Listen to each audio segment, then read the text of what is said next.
తెలంగాణలో క్రమంగా పుంజుకుంటున్న భారతీయ జనతా పార్టీ త్వరలో జరగబోయే 3 ఎమ్మెల్సీ స్థానాలకు అభ్యర్థుల్ని ప్రకటించింది. అధికార కాంగ్రెస్, ప్రతిపక్ష బీఆర్ఎస్ పార్టీల కంటే ముందుగానే అభ్యర్థులను ప్రకటించి దూకుడు ప్రదర్శించింది.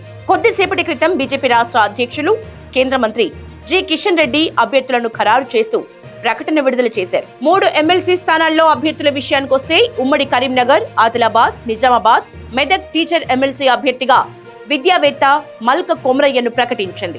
ఉమ్మడి కరీంనగర్, ఆదిలాబాద్, నిజామాబాద్, మెదక్ గ్రాడ్యుయేట్ ఎమ్మెల్సీ అభ్యర్థిగా సి అంజరెడ్డిని ప్రకటించింది. ఉమ్మడి నల్గొండ, ఖమ్మం, వరంగల్ టీచర్స్ ఎమ్మెల్సీ అభ్యర్థిగా పులి సరోత్తం రెడ్డిని ప్రకటించింది. 3 ఎమ్మెల్సీ స్థానాలకు ఎంతో మంది పోటీ పడినా విజయం సాధించడమే లక్ష్యంగా కమలం పార్టీ గెలుపు గుర్రాలకు టికెట్లు ఖరారు చేసింది.